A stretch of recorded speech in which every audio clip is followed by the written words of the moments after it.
ज्यांच्यावरती आरोप झालेले आहेत 107 आरोप आहेत, त्यातले 112 अजूनही सेवेत दिसून येतात बीएमसीच्या. कशा प्रकारे पाहता? मी वाचलं नाही, मला काय माहित नाही.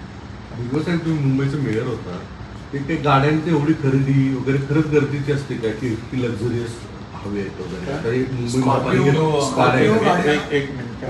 मुंबई महापालिकेमध्ये नव्यानं गाड्या घ्या अशा स्वरूपाची मागणी सत्ताधारी विरोधक दोन्ही बाजूने. आणि कुठल्या गाड्या?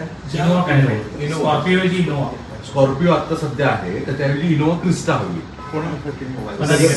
महापौर आहेत, उपमहापौर आहेत, विरोधी पक्ष नेते आहेत, वेगवेगळ्या समित्यांचे अध्यक्ष आहेत, त्यांना स्कॉर्पिओ गाडी आहे त्याच्याऐवजी सध्याच्या अद्यावत इनोवा क्रिस्टा घ्या म्हणून प्रस्ताव आलेला आहे, तो मंजुरी केली. नाही, त्याच्यात मुद्दा असा आहे की ज्या आत्ता गाड्या घेतल्या आहे ना स्कॉर्पिओ, ते 4 महिन्यांपूर्वी घेतल्या. म्हणजे महापालिकेचे आहेत पैसे म्हणून अशा स्वरूपात तुम्ही महापालिकेचे इतके दिवस महापौर होतात, मुंबईत तुम्ही काम केलंय.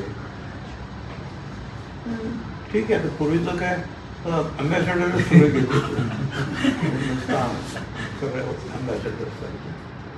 आता हे अनेक नवीन गाड्या आलेल्या आहेत. परंतु जर नुकत्याच जर त्या गाड्या घेतल्या असतील तर थोडे दिवस वापरून थोड्या दिवसानंतर महायुतीमध्ये शिंदेची शिवसेना तुम्ही आणि भाजप एकत्र. गणेश नाईक आणि एकनाथ शिंदे प्रचंड वाद येतात, कारण नवी मुंबईत थेट त्यांनी सांगितलं शिंदे की माझ्या नादाला लागाल तर याद राखावं.